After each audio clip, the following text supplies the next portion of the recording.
A single mother with 4 kids was turned away by every landlord in the city. Every single one. That same night, the wife of the last man who refused her was driving past a small park near downtown. Her headlights swept across a bench. She saw something. It wasn't a pile of old blankets. It wasn't a homeless man. It wasn't what she expected at all. It was the woman her husband had turned away that morning. And her 4 children, sleeping on a park bench in October. What she did next would fracture her marriage, save 5 lives, and expose a wound her husband had been hiding for over a decade. Denise Calloway was 34 years old, and she was nobody's idea of helpless. For 2 years, she'd held it all together. Alone. 4 kids, 1 paycheck, no safety net. She'd worked as an administrative assistant at Regional One Health in Memphis. Not glamorous work, but steady, reliable. The kind of job that kept the lights on and the cereal in the pantry and the rent paid 3 days before it was due every single month. Her ex-husband Terrence left when Nyla was 3 months old. Didn't leave a note. Didn't leave money. Didn't leave an explanation. Just left. One Tuesday morning, his side of the closet was empty. His car was gone. His phone was disconnected by noon. Denise didn't fall apart. She couldn't afford to. She had a 2-year-old named Miles who needed speech therapy twice a week, a 4-year-old named Zara who'd just started pre-K and needed someone to braid her hair every morning at 6:15 because she refused to go to school without her braids, an 8-year-old named Jalen who'd started doing his own laundry without being asked because he'd seen his mother cry once at 11 p.m. over a pile of unwashed clothes and decided he would never let that happen again. And then there was Nyla, 2 years old. The one who still thought the world was good because her mother made sure of it every single day. Denise kept that family running like a machine built from duct tape and willpower. She meal prepped on Sundays. Bulk rice, frozen vegetables, canned tuna stretched across 5 days. She cut the kids' hair herself using YouTube tutorials and a $12 clipper from Walmart. She walked 40 minutes to work when the bus fare went up, because $2.75 each way times 5 days was $27.50 a month, and $27.50 was Nyla's diapers for 2 weeks. The apartment wasn't much. 2 bedrooms on the 4th floor of a building where the elevator hadn't worked since 2019. The hallway smelled like bleach and cooking oil. The bathroom faucet dripped in a rhythm Denise had memorized so well she couldn't sleep in silence anymore. But it was theirs, and for 2 years that was enough. Then the building sold. New ownership, new management, new plans for renovation and market rate pricing. The notice came on a Thursday, 30 days. All tenants, no exceptions. Denise read that letter standing in the kitchen while Jalen did homework at the table and Zara colored beside him, and Miles ate crackers on the floor, and Nyla slept in the portable crib wedged between the refrigerator and the wall. She read it twice, folded it, placed it in the drawer next to the utility bills, and started dinner. She didn't panic. Not then. Panic was a luxury for people who had someone else to catch them. For 4 weeks she searched every listing, every website, every bulletin board at the laundromat and the church and the community center. She called numbers from index cards taped to gas station windows. She filled out applications during her lunch break, writing the same information over and over. Name, age, employment, income, number of dependents. 4. That number followed her like a shadow with teeth. The day the lease expired, Denise loaded everything they owned into a rented storage unit the size of a parking space. 2 trash bags of clothes, a box of dishes, Jalen's school books, Zara's stuffed bear named Queenie, threadbare at the seams, 1 eye missing, held together by love, and a safety pin. Miles's favorite blanket. Nyla's diapers and formula. Everything that remained of a life that used to have walls and a door that locked from the inside. Denise stood in the parking lot of that storage facility, holding Nyla on one hip, her phone in the other hand, scrolling through rental listings with the focus of a surgeon. The other 3 children stood behind her in a line. Jalen carried the backpack. He always carried the backpack. It held diapers, wipes, 2 juice boxes, a change of clothes for Nyla, and a granola bar he'd been saving for 2 days but wouldn't eat because he knew his mother hadn't eaten since yesterday morning. His shoulders were thin. His back was straight. He was 8 years old, and he carried that bag like a soldier carries a wounded friend. Without complaint, without hesitation, because someone had to. Zara held Queenie against her chest with both arms. Miles held Zara's hand, and Nyla slept on Denise's shoulder cracker, crumbs still on her lips, her small fist gripping the collar of her mother's shirt like an anchor. They looked, all five of them, like a family portrait painted by someone who understood both beauty and breaking. Denise wore sneakers so worn the soles had thinned to fabric. She could feel every pebble, every crack, every piece of gravel through what was left of them. Her hair was pulled back with a rubber band she'd taken from a bundle of produce at the grocery store because the last real hair tie had snapped 2 weeks ago. Her eyes carried circles beneath them. Not one layer, 3. The kind that don't come from one bad night but from months of sleeping, with one ear open and one hand on the nearest child. She didn't look broken. That was the thing. She looked like a woman carrying something impossibly heavy and refusing to set it down. She carried the pride of someone who had nothing left to lose except the one thing she would never surrender: her children. The first landlord was polite about it, professional even. He sat behind a desk in a small office that smelled like carpet cleaner and old coffee. He looked at Denise's application for exactly 45 seconds. She knew, because she counted. His eyes stopped on one line: dependence. 4. He looked up, smiled. The kind of smile that has nothing behind it. "Sorry," he said. "We have a strict noise policy in this building. It's really more suited for single professionals and couples." You understand. Denise understood. She'd been understanding her whole life. "Thank you for your time," she said. Picked up Nyla, took Miles's hand. She'd found the listing online. 2 bedrooms, affordable, close to a school with a good rating. She called ahead. The woman who answered sounded warm, friendly, said, "Come by any time, we'd love to meet you." Denise dressed the children in their cleanest clothes, braided Zara's hair with extra care, made Jalen tuck in his shirt. She wanted them to look like what they were: a family, not a problem. When she walked up to the building, the "For Rent" sign was in the window. Big, red letters, impossible to miss. The landlord opened the door, looked at Denise, looked past Denise, counted. Her smile faded like a light dimming behind curtains. "Oh, I'm sorry," she said. "We actually just rented that unit out this morning. Just this morning. I forgot to take the sign down. You know how it is." She closed the door before Denise could respond. They walked back to the bus stop in silence. Jalen stared at the building as they passed it. The sign was still in the window, red letters, bright as a wound. "Mama," he said quietly. "Why is the sign still there?" Denise didn't answer. She squeezed his hand tighter and kept walking because if she opened her mouth, what came out wouldn't be words. It would be something raw and ancient and too heavy for an 8-year-old to carry. The third landlord didn't bother pretending. She was a woman in her 60s with reading glasses perched on her nose and a clipboard pressed against her chest like armor.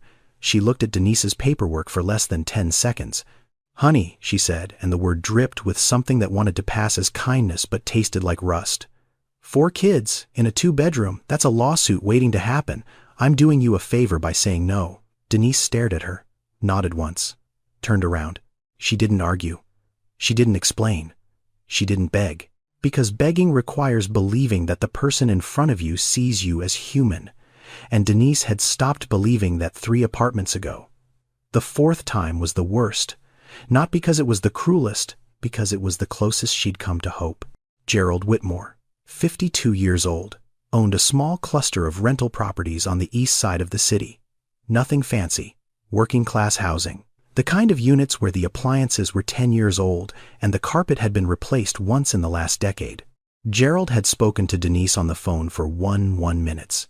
She'd told him everything: her income, her work history, her situation. She'd been transparent because she was tired of surprises. He'd said, "Come by tomorrow. I've got a 3-bedroom that just opened up. Sounds like it could work." Those words. Sounds like it could work. Denise had replayed them in her head all night.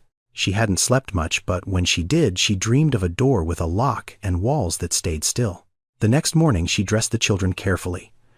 Made Jalen wear his good shoes, the ones she'd bought from Goodwill 2 months ago that were already getting tight. Brushed Miles's hair until it laid flat. Changed Nyla into the cleanest onesie she had left. They arrived at 10 a.m. Gerald opened the front door. He was a large man, broad shoulders, work boots.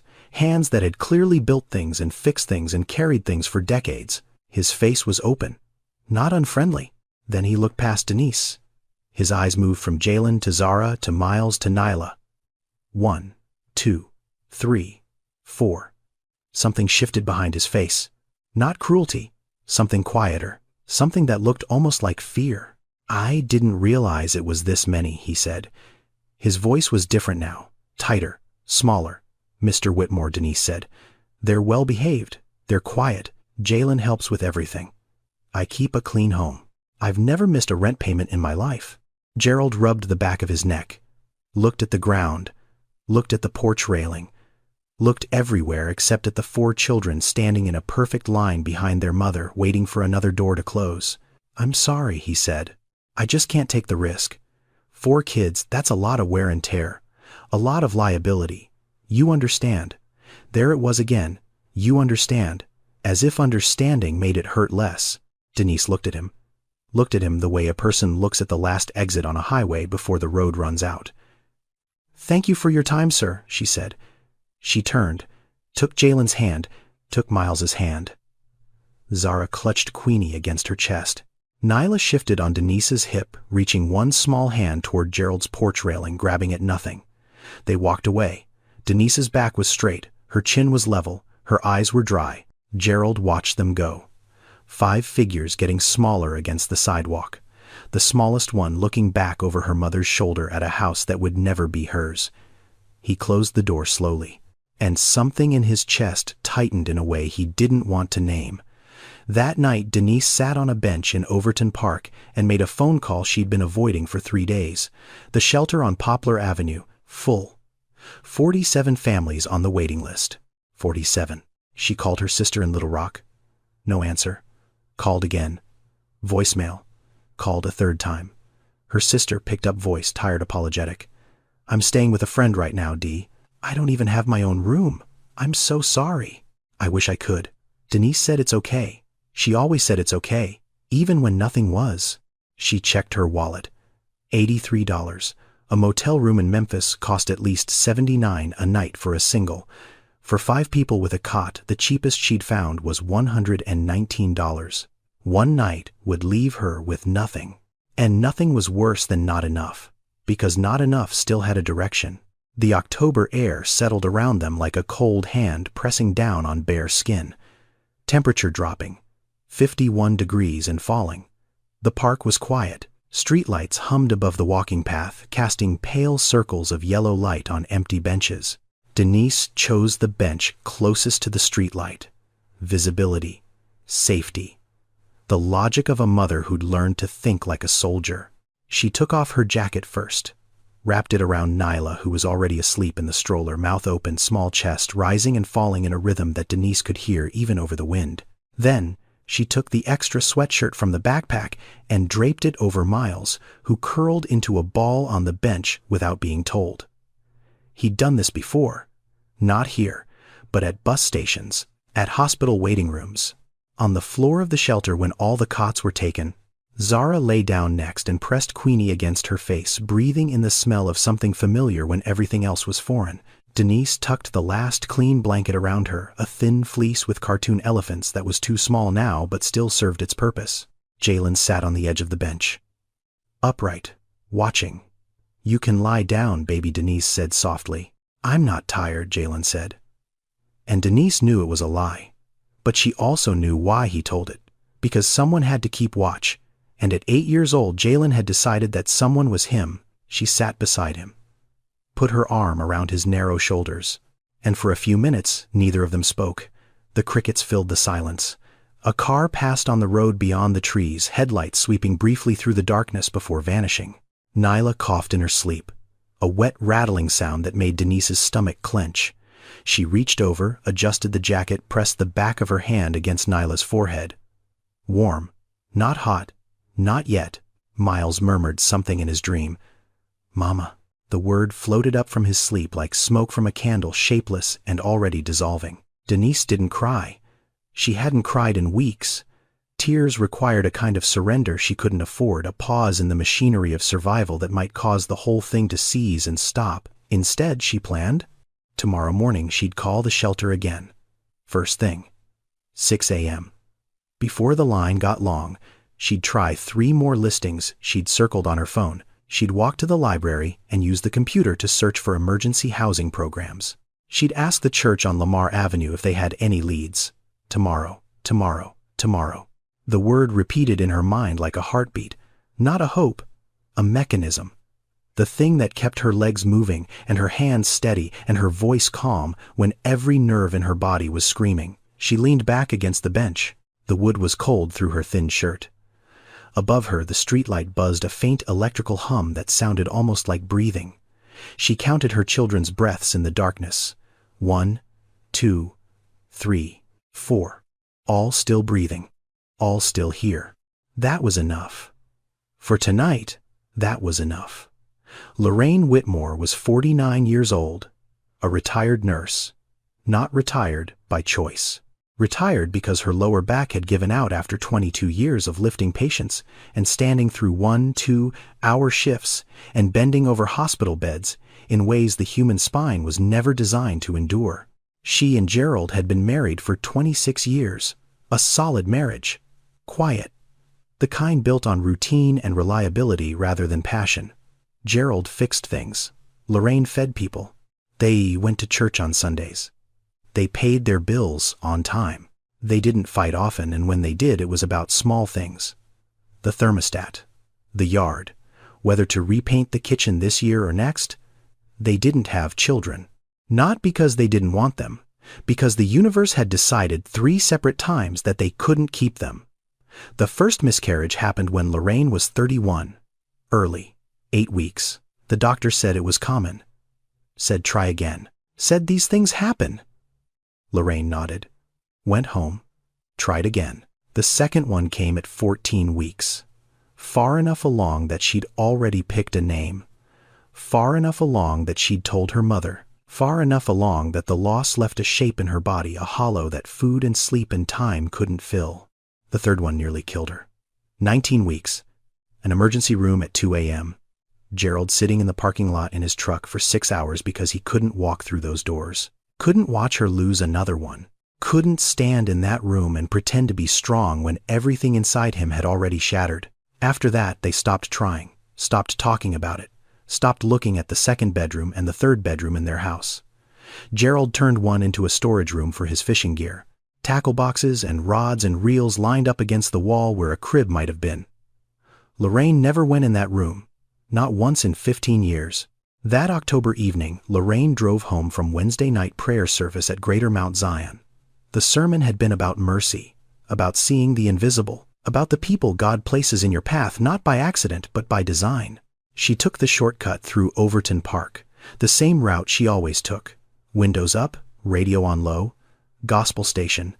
The night was cold and clear and ordinary. Her headlights swept across the walking path, across the empty playground, across the row of benches near the old magnolia tree, and then she saw something, a shape on the bench. No, not one shape, several. Small shapes, bundled close together, too small to be adults, too still to be playing. Lorraine slowed the car. Her hands tightened on the steering wheel. She pulled over, cut the engine, sat there for a moment with the headlights still on, casting 2 long beams of white light across the grass. Her heart was beating fast, not from fear, from something deeper. Something she couldn't name yet. She opened the door, stepped out. The cold hit her immediately, slicing through her coat, finding the gap between her collar and her neck. She walked toward the bench, slowly, the way you approach something fragile, something that might break or bolt if you move too fast. 10 feet away, she saw them clearly. 4 children, sleeping on a park bench in October. The smallest one wrapped in a jacket too large for her body. 2 middle ones curled together, a stuffed animal pressed between them. The oldest one sitting upright at the far end, eyes closed but body rigid, pretending to sleep. And in the center, a woman, sitting perfectly still, hands resting on 2 of the children, back straight against the wooden slats, eyes open, watching. Lorraine stopped walking. The woman's eyes found hers across the darkness.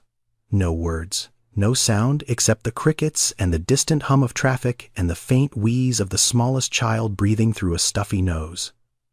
Two women, looking at each other in the half-light of a street lamp. One had a house with 3 bedrooms and 2 of them empty. One had 4 children and no roof over their heads. One had lost every child she'd ever carried. One was holding on to hers with everything she had left. Lorraine felt something crack open inside her chest. Not break. Crack open, the way a seed cracks open when it finally decides to grow. She didn't call the police, didn't reach for her phone to dial 211 or the shelter hotline or anyone else who might take this problem off her hands and file it away in a system already drowning in need. Instead, she stepped closer. Close enough to see the woman's face clearly. Close enough to see the exhaustion carved into every line. Close enough to see the fierce, quiet dignity that held her spine straight, even now, even here, even on a park bench, at 9:47 on a Wednesday night with 4 sleeping children and nowhere in the world to go. "Come with me," Lorraine said. Her voice was steady, certain. The voice of a woman who had just made a decision so large it hadn't fully landed in her brain yet, but had already taken root in her bones. "All of you. Right now."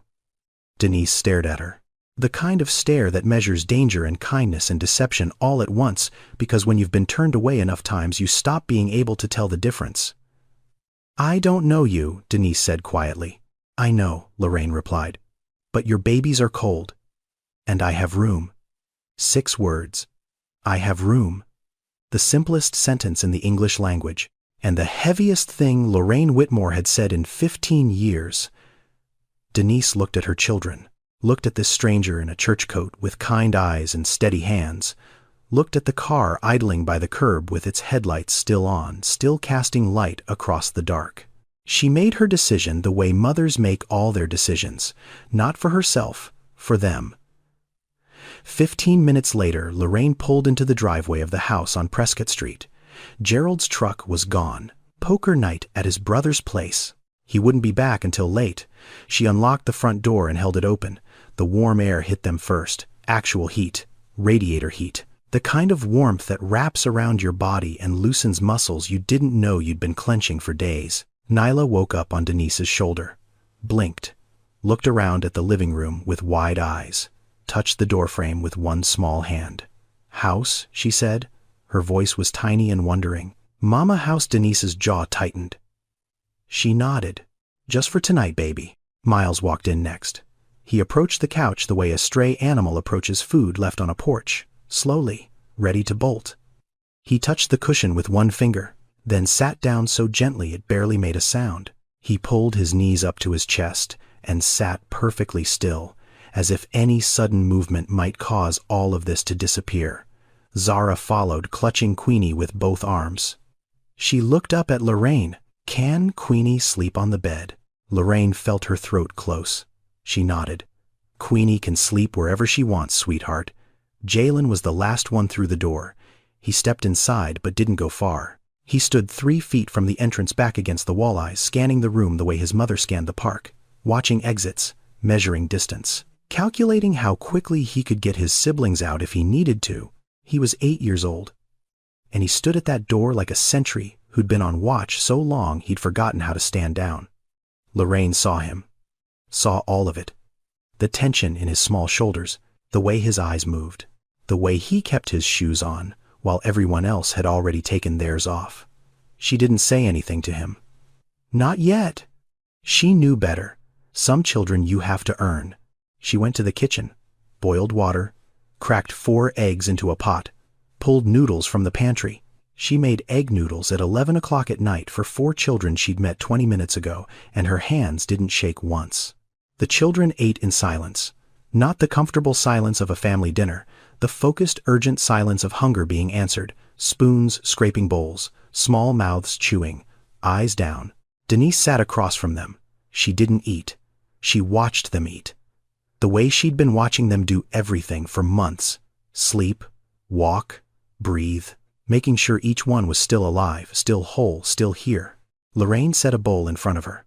Denise shook her head. "I'm fine. They needed it more." Lorraine sat down beside her. Looked at her. Not with pity.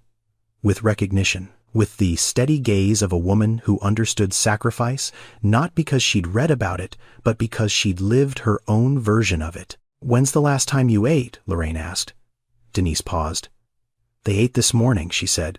Lorraine's voice was quiet but firm. "I didn't ask about them. I asked about you."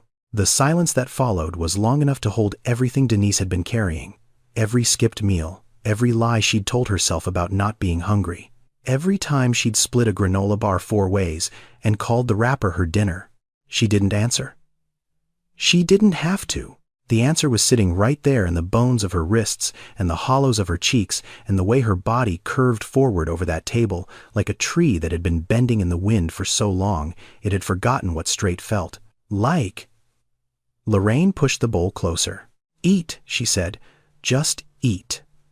And for the first time in longer than she could remember, Denise Calloway picked up a spoon and fed herself. Gerald Whitmore came home at 6:47 the next morning. He'd stayed late at his brother's after poker, slept on the couch, drove home with coffee from the gas station and the morning news on low. He walked through the front door, expecting silence. Expecting the house the way it always was. Clean, quiet, empty. Instead, he heard something he hadn't heard inside these walls in 26 years of living here. Children's voices. He stepped into the kitchen and froze. 4 children sat at his dining table. The smallest one was in Lorraine's lap eating Cheerios with her fingers and dropping half of them on the floor. A boy about 4 was kneeling on a chair stirring a bowl of cereal with intense concentration. A girl maybe 6 was braiding the hair of a stuffed bear propped up against the salt shaker. And an older boy, maybe 8, was standing at the counter washing bowls in the sink. Nobody had asked him to wash those bowls. Gerald could see that immediately. The boy was doing it because he'd decided it needed doing. Then Gerald's eyes found the woman standing near the stove. She was holding a spatula, making eggs, in his kitchen, using his stove, wearing the same clothes she'd worn yesterday when she'd stood on his porch with 4 children and asked for a place to live. The woman, he'd turned away. His stomach dropped, not with anger, with something colder, recognition. "Lorraine," Gerald said. His voice was flat, controlled, the voice of a man trying very hard to stay calm. "What is this?" Lorraine was sitting at the table with the smallest girl in her lap. She looked up at him. Her face was calm too. But underneath the calm, there was something else, something Gerald hadn't seen in years. Resolve. "Gerald," she said evenly, "this is Denise, and these are her children. They're staying with us." Gerald set his coffee on the counter. The styrofoam cup made a small sound against the formica. He looked at Denise. Denise looked back. Neither flinched. "Can I talk to you?" Gerald said to Lorraine. Not a question. He walked to the back bedroom. Lorraine set Nyla down carefully on the chair, making sure she was stable, and followed him. The door closed. "What did you do?" Gerald's voice was low, tight, the voice of a man whose walls had been breached while he wasn't home. "You brought strangers into our house, Lorraine, strangers. With 4 kids. This is insane." "Do you understand how insane this is? They were sleeping in the park," Lorraine said. "In the park, in October, on a bench. The baby was coughing." "That's not our problem," Gerald said. And even as the words left his mouth, something inside him flinched. Lorraine looked at him. Really looked at him. The way she hadn't looked at him in years. Not with anger, with clarity. "You made it our problem," she said. Her voice didn't rise. It lowered, which was worse. "You looked at that woman yesterday. You looked at her and her 4 children standing on your porch, and you sent them away. You told her you couldn't take the risk." Gerald opened his mouth to speak. "I found them on a bench last night, Gerald. A park bench, in the cold. The 2-year-old was wrapped in a jacket so big it covered her whole body.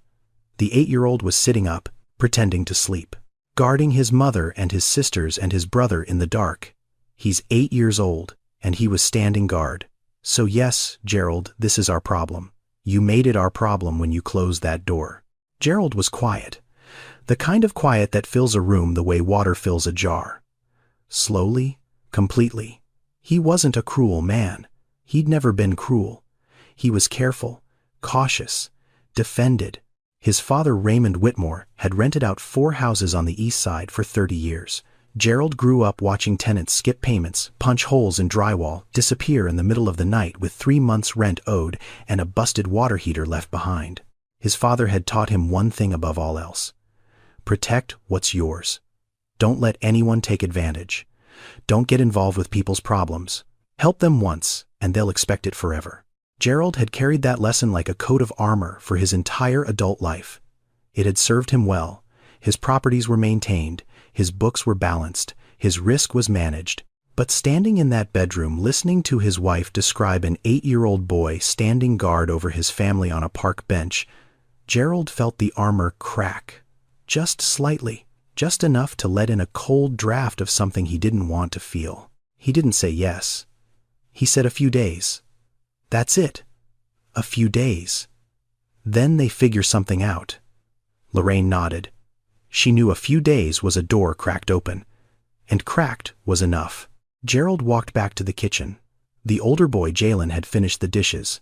Every bowl, every spoon, every cup from the morning was clean and stacked on the drying rack. The counter had been wiped down. The cereal box was put away. Gerald stared at the clean kitchen. Then at the boy, 8 years old, thin arms, shirt tucked in, standing straight. Jalen looked at him with steady eyes.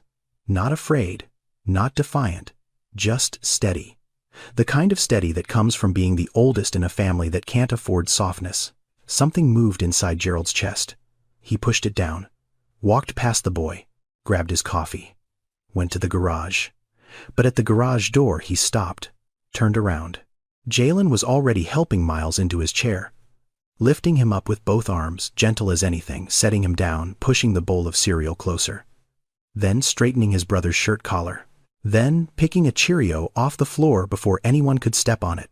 Gerald watched, said nothing, closed the garage door behind him. But he didn't leave for work, not for another 20 minutes. He just sat in his truck, engine off, hands on the wheel, staring at the dashboard. His father's voice echoed in his head. Don't get involved. It never ends well. But another voice, quieter and older and buried deeper, whispered something else. Something that sounded a lot like his mother, the woman who died when Gerald was 12. The woman who'd never turned away a single person who knocked on her door, no matter how little they had to share. That voice said nothing specific. It just hummed, the way a mother hums when a child can't sleep. Gerald sat in the truck, and the hum wouldn't stop. The first morning Gerald came downstairs and the kitchen was already clean. Not just clean, spotless. The counters had been wiped with something that smelled like vinegar and lemon. The floor had been swept. The trash bag by the back door had been replaced with a fresh one tied and set outside. He looked around. It was 6:15 a.m. No one else was up yet except Denise, who was folding blankets in the living room, folding them with crisp, deliberate edges. The kind of edges you make when you know the space doesn't belong to you and you want to leave it better than you found it. She saw him, nodded. "Good morning, Mr. Whitmore." Gerald nodded back, said nothing, poured his coffee, went to the garage. The second morning, same thing. Kitchen spotless, blankets folded. Denise was up before the sun, moving through the house like a guest who was determined to be invisible. Gerald didn't say thank you. He didn't say anything at all. He noticed. That was the beginning. On the third day, Jalen followed Gerald to the driveway when he was loading tools into his truck for a repair job at one of his rental units. The boy stood a few feet back, hands at his sides, watching. "You need help carrying anything, sir?" Gerald looked at him, surprised. Not many people offered Gerald anything. Tenants complained. Plumbers overcharged. His brother borrowed tools and forgot to return them. But this 8-year-old boy, this child who'd been sleeping on a park bench 4 nights ago, was standing on his driveway at 7 a.m., asking if he needed help. Gerald paused, then nodded. "You can carry the toolbox." Jalen picked it up with both hands. It was heavy for him. Gerald could see the strain in his thin arms, but the boy didn't complain, didn't struggle, walked it to the truck bed and set it down carefully, making sure nothing rattled. "Thank you," Gerald said. The words came out rough, underused.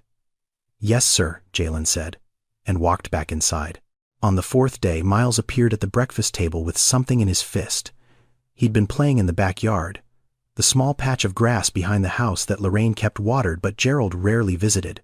Miles walked up to Lorraine, who was pouring orange juice at the counter. He held up his hand. In it was a single wildflower, small, yellow, slightly bent from being gripped too tightly. "For the pretty lady," he said. Lorraine took the flower. She looked at it for a long moment. A dandelion, really, a weed by most definitions. But Miles had picked it with intention and carried it inside with purpose and presented it with the solemnity of a man offering a diamond. Lorraine turned away from the table, faced the window, pressed the back of her hand against her mouth. Gerald saw it from the hallway. He saw his wife's shoulders tremble, saw her close her eyes, saw her hold a dandelion like it was the most precious thing she'd ever received. He kept walking, pretended he hadn't seen. But he had, and the image followed him all day. The dandelion in Lorraine's hand, the boy who'd picked it, the look on his wife's face like something frozen had finally begun to thaw. On the 5th day, Nyla said it. She was sitting on the floor in the living room playing with measuring cups Lorraine had given her from the kitchen.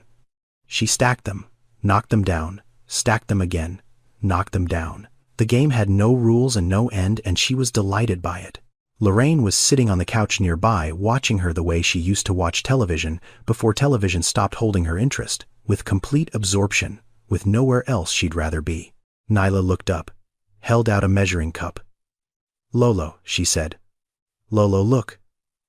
Lorraine blinked. "That's me?" she asked softly. "I'm Lolo," Nyla grinned, a gap-toothed, open-mouthed 2-year-old grin that could crack concrete. "Lolo," she repeated and went back to her cups. Lorraine didn't correct her, didn't say, "My name is Lorraine," didn't say, "Mrs. Whitmore," didn't redirect or clarify or establish appropriate boundaries the way a reasonable adult hosting temporary guests probably should. She just sat there, on her own couch, in her own house, being called a name she'd never had by a child who wasn't hers, and something settled into her chest that had been unsettled for 15 years. She didn't tell Gerald about it. Not that night. Not the next day. She carried the word privately, like a letter she wasn't ready to share. On the 6th day, Gerald came home early and found Denise sitting on the back porch using a cracked phone connected to his Wi-Fi. She was scrolling through job listings. He could see the screen from the doorway. Indeed, Craigslist, Memphis City Jobs Portal. She'd bookmarked 11 listings and had 3 applications open in separate tabs. She looked up when she heard him. Immediately started to stand. "I can go inside if you need the porch," she said. Gerald waved his hand. "Sit down. It's fine." He went inside. Stood at the kitchen window. Watched her through the glass. Watched her scroll and type and scroll and type with the focus of someone who treated job hunting the way soldiers treated missions. Systematic. Relentless. No pauses for self-pity. She hadn't asked him for money. Hadn't asked Lorraine for anything beyond the basics. She folded her blankets every morning. Washed her dishes immediately after use. Kept her children quiet during the evening hours. Applied for work every single day. She lived in his house the way a person lives in a borrowed coat. Grateful. Careful. Always ready to hand it back. On the 7th morning, Gerald came downstairs and the kitchen was clean. The blankets were folded. Denise was already dressed, helping Jalen with his jacket, getting ready to walk to the library to use the computers for more applications. Gerald looked at the kitchen, looked at the folded blankets, looked at the woman who'd been sleeping on a park bench a week ago and now moved through his house with more care and dignity than most people showed in homes they owned. He opened his mouth, closed it, opened it again. "There's no rush," he said. His voice was quiet, almost reluctant, like the words had been pulled from somewhere deep and had come out slightly against his will. "Stay as long as you need to get things figured out." Denise looked at him, searched his face for the catch, for the condition, for the asterisk, found nothing but a man standing in his own kitchen, looking slightly uncomfortable with his own kindness. "Thank you, Mr. Whitmore," she said. Gerald nodded, poured his coffee, went to the garage, but for the first time in a week he didn't sit in his truck. He drove straight to work, and on the way he turned the radio off, drove in silence. Let the quiet fill the cab. His father's voice was still there, faint, familiar. "Protect what's yours. Don't get involved." But it was getting harder to hear. Drowned out by the sound of a 2-year-old saying, "Lolo." by the sight of a dandelion in his wife's trembling hand, by an 8-year-old boy carrying a toolbox across a driveway without being asked. Gerald drove, and for the first time in a very long time he didn't know what he believed anymore. And that not knowing felt less like weakness than it did like the beginning of something he couldn't yet name. It happened on a Tuesday night. Gerald was out late, fixing a busted pipe at one of his rental units across town. Lorraine and Denise sat at the kitchen table after the children had gone to sleep, 2 mugs of tea between them. The house was quiet in the way only a house full of sleeping children can be. Not silent, breathing. Lorraine held her mug with both hands, stared into it for a long time. Then she started talking. "We tried for 12 years, she said. Her voice was low. Not sad exactly, more like tired, the kind of tired that comes from carrying a story you've told yourself 1,000 times, but never said out loud to someone who might actually hear it. The first time I was 31. Early. 8 weeks. The doctor said it happens. Said try again. Said it like he was talking about a recipe that didn't rise, so we tried again." Lorraine paused, took a breath. "The second time was worse. 14 weeks. I'd already picked a name, already told my mother, already bought a onesie from the clearance rack at Target. Yellow, gender neutral, I still have it. It's in a box in the closet behind my winter coats.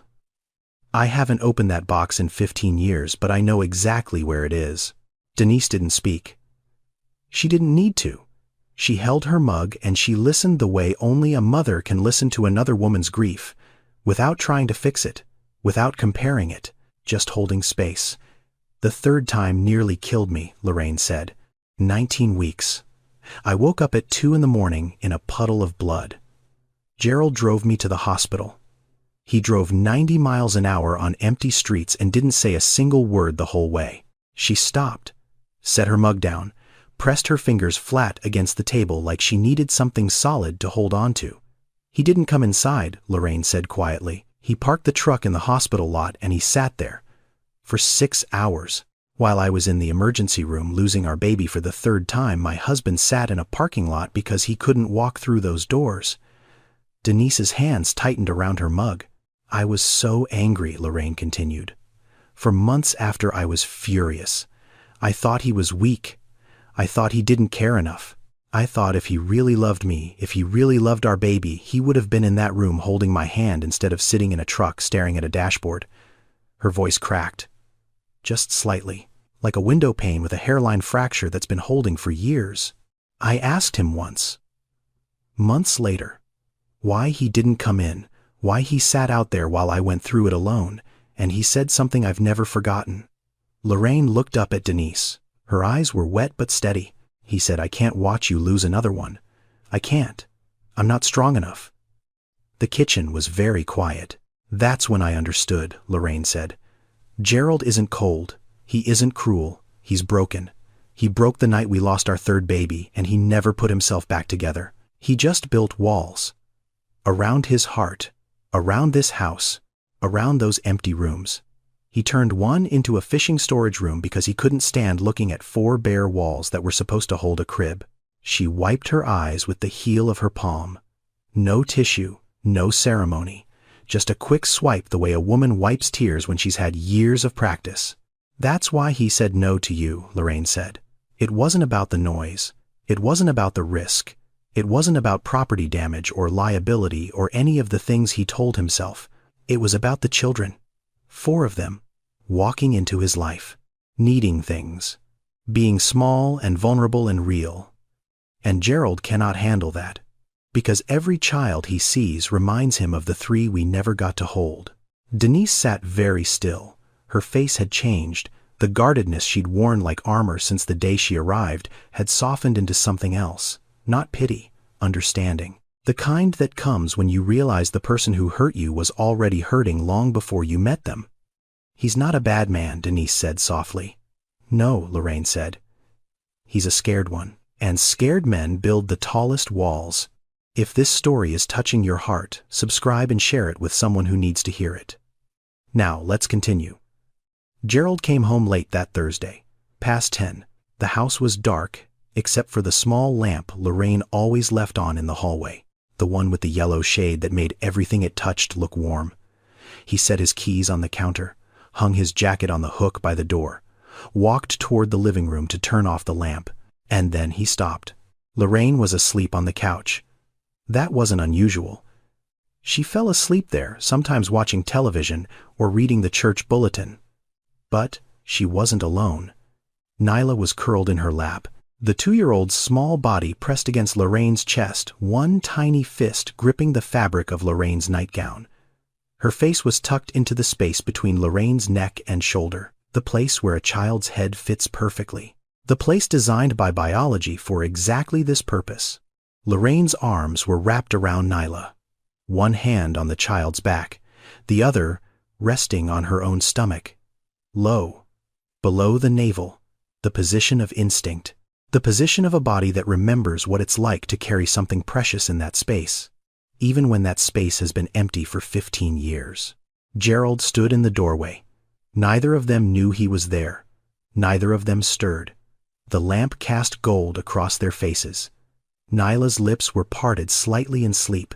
Lorraine's breathing was deep and even. Two people who'd found each other in the dark and settled into a peace that neither of them had known they were missing. Gerald looked at his wife. Really looked, the way he hadn't looked at her in years, and he saw something he'd been too afraid to see. She was holding the child she'd always wanted, and the child was holding her back. He turned away, walked down the hallway to the room where the other children slept, pushed the door open slowly. The hinges creaked. A slice of hallway light fell across the floor. Miles and Zara were tangled together on the air mattress, Queenie wedged between them like a chaperone. Jalen was on the cot by the window. He was sitting up, his eyes were open. Alert, fixed on the door. The moment Gerald appeared, Jalen's body went rigid. His hands gripped the edge of the blanket. His back straightened, his chin lifted. "Are we leaving?" he asked. 4 words, spoken by an 8-year-old boy in the dark. No fear in his voice. No pleading, just a question. Flat, practiced. The question of a child who had asked it so many times in so many places that it had become as routine as brushing his teeth. Are we leaving? Not will you let us stay. Not please don't make us go. Just are we leaving? Present tense. Already assuming the answer, Gerald felt something crack inside his chest.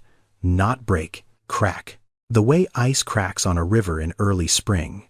Not all at once, just enough to let the water underneath start moving again. He walked to the edge of Jalen's cot, sat down. The frame sagged slightly under his weight. The boy watched him the way a deer watches a truck on a country road. Still, ready. No, Gerald said. The word hung in the dark between them. No, he said again. Quieter this time. Slower. You're not leaving. Jalen stared at him. Searching for the lie. Searching for the catch. Searching for the moment when this would turn into another door closing, and another sidewalk stretching out in front of them, and another night on another bench. He didn't find it, because it wasn't there. Jalen lay back down slowly, pulled the blanket up to his chin. His body softened. Not all the way, not completely, but enough. Enough that his shoulders dropped half an inch, enough that his grip on the blanket loosened from a fist to an open hand. Enough that for the first time in months he closed his eyes without calculating the distance to the nearest exit. Gerald sat there for a while, in the dark, listening to 3 children breathe, watching the rise and fall of small chests under borrowed blankets. Then he stood, walked back to the living room, took the throw blanket from the armchair and draped it over Lorraine and Nyla. Carefully, the way you cover something fragile, something you've decided to protect. He went to the kitchen, sat at the table, the same table where Lorraine had told Denise about the miscarriages 2 nights earlier, the same table where Miles had placed a dandelion for the pretty lady, the same table where 4 children had eaten cereal their first morning while Gerald stood frozen in the doorway. He put his elbows on the table, put his face in his hands, and for the first time in 12 years, Gerald Whitmore cried. Not loudly, not the way grief sounds in movies, the way it sounds in real life. In kitchens, at midnight, when no one else is awake, short, ragged breaths that a man tries to swallow before they become sound. Shoulders shaking, jaw clenched, tears leaking through fingers pressed hard against eye sockets. He didn't cry for Denise. He didn't cry for her children. He didn't cry because he'd been wrong, or because Lorraine had been right, or because the world was unjust and he was finally seeing it. He cried for 3 babies who never took a breath.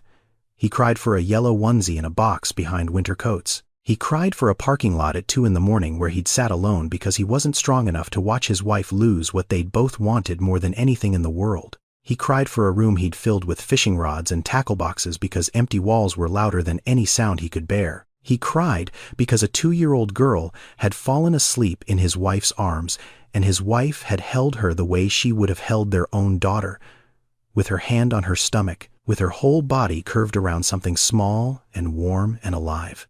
Gerald sat at that table until his breathing steadied, until the tears dried on his hands, until the kitchen clock read 1:2:4:7 a.m., and the only sound in the house was the radiator clicking and the wind pressing against the windows and the distant, gentle rhythm of sleeping children.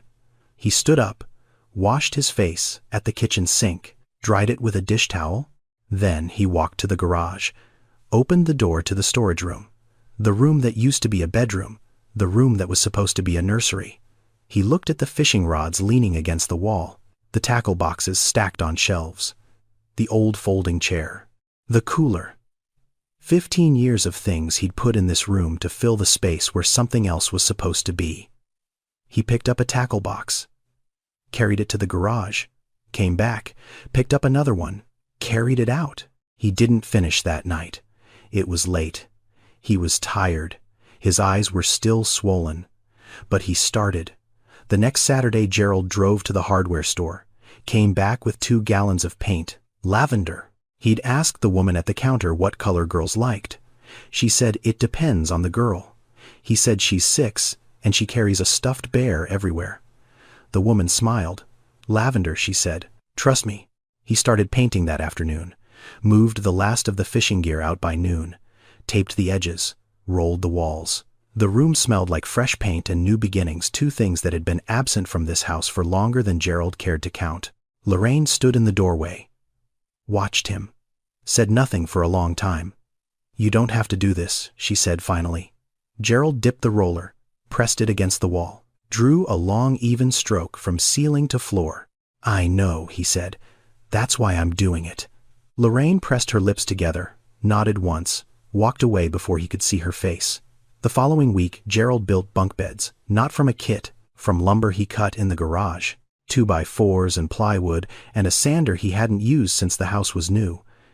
Jalen watched from the doorway, fascinated by the process, too polite to ask if he could help. Gerald looked up, handed him the sander. Sand that edge. Nice and smooth. Little kids are going to sleep on this. Can't have splinters. Yes, sir, Jalen said. And he sanded that edge like his life depended on it. Meanwhile, Denise had been accepted into a workforce development program through the city. Phlebotomy certification, 6 weeks of training, clinical hours at a lab downtown, stable work, good benefits. A real path forward. She left every morning at 7:15. Lorraine had the children dressed and fed by 7:00. It was a system built on trust and rhythm, 2 women running a household the way 2 gears run a clock. Different speeds, same direction. Jalen started at his new school on a Monday. Denise walked him to the bus stop. His shirt was ironed. His shoes were the ones Gerald had bought him from the Payless on Summer Avenue without telling anyone. The teacher asked him the standard first-day question. Where do you live, Jalen? He paused. Looked down at his desk. Looked back up. With Mr. Gerald and Miss Lolo, he said. Not at a shelter. Not on a bench. Not nowhere. Not I don't know. With Mr. Gerald and Miss Lolo. For the first time in 7 months, Jalen Calloway had an answer to that question. And the answer had a name. That Thursday, Denise found Gerald in the kitchen after dinner. She held out a credit card. His credit card. The one Lorraine had used that first night to buy emergency supplies for the children at the 2 4-hour Walgreens. Diapers. Cough medicine. Toddler formula. Socks. She placed it on the table between them the way you return something borrowed. With care. With weight. I wanted to give this back, she said. I know Lorraine used it that first night. I've kept track of everything. I'll pay you back as soon as I start working. Gerald looked at the card, looked at her, pushed the card back across the table. "Keep it," he said. "Consider it a rent deposit, for when you're ready for your own place." Denise opened her mouth, closed it, opened it again. "Mr. Whitmore, I can't. It's not charity," Gerald said. His voice was gruff, the voice of a man who still wasn't comfortable with his own kindness. "It's practical. You're gonna need first and last month's rent. Start saving. But don't rush. Take your time. Get stable first." Denise stared at him for a long moment. Then she nodded. "Thank you," she said quietly. Gerald nodded back, picked up his coffee, went to the garage. That Sunday, Zara drew a picture. She'd been drawing all afternoon, lying on her stomach on the living room floor with a box of crayons Lorraine had bought her. She drew with the intensity of a surgeon, her small tongue poking out the side of her mouth, her eyes narrowed in concentration. When she finished, she held it up for everyone to see. It was a house, brown walls, a red door, green grass, a yellow sun, standard 6-year-old architecture. But in front of the house stood 7 people, not 5, 7. A tall woman with brown skin and 4 small figures beside her. That was Denise and her children, and next to them 2 more figures, a large man with broad shoulders, and a woman with a kind face holding the hand of the smallest figure in the group. Zara had drawn all of them together, one line, one house, one family. Gerald picked up the drawing, held it in both hands, studied it the way he'd studied blueprints and lease agreements and property tax documents for 30 years. But he'd never looked at any of those things the way he looked at this drawing. He looked at it like it was the most important document he'd ever held, like it answered a question he'd been too afraid to ask. He looked at it for a very long time, then he set it on the refrigerator, held it in place with a magnet shaped like a fish, and walked away without saying a word. But the drawing stayed. And every morning when Gerald poured his coffee, he stood in front of that refrigerator, and he looked at a picture of 7 people standing in front of a house with a red door. And something in his chest, something that had been frozen solid for 15 years, continued to thaw, slowly, steadily. The way spring comes to places that have forgotten what warmth feels like. Denise graduated from the phlebotomy program on a Friday in March. She wore a white coat they gave her at the ceremony. It was the first new piece of clothing she'd put on in over a year that wasn't from a donation bin or a clearance rack. Jalen sat in the front row. He didn't clap when they called her name. He stood up, stood straight, put his hands at his sides, and watched his mother walk across that stage the way a soldier watches a flag being raised, with stillness, with pride so deep it doesn't need noise. 2 weeks later, she started at the hospital. Phlebotomy department, full benefits, regular hours, a schedule that let her drop Jalen and Zara at school in the morning and pick up Miles and Nyla from Lorraine's by 5:30. Lorraine's? Not a daycare center, not a neighbor doing a favor. Lorraine Whitmore's kitchen table where Nyla ate her lunch every day, in a high chair Gerald had found at a yard sale and sanded smooth himself. The apartment came next. Gerald had a unit open on the 2nd floor of his building on Prescott Street. 2 bedrooms, 1 bathroom, laminate floors, a kitchen window that faced east and let in morning light, nothing fancy. Builder-grade countertops, basic fixtures carpet that had been replaced twice in the last decade. He offered it to Denise at a rate $200 below market. "Not charity," he said when she tried to argue. "You kept my house cleaner than it's been in 20 years. You're the best tenant I've never had. I'm being practical." Denise didn't argue further. She'd learned something about Gerald Whitmore over the past 11 months. When he decided something, the decision was already made before the sentence ended. Arguing with him was like arguing with weather. They moved in on a Saturday. Gerald carried boxes.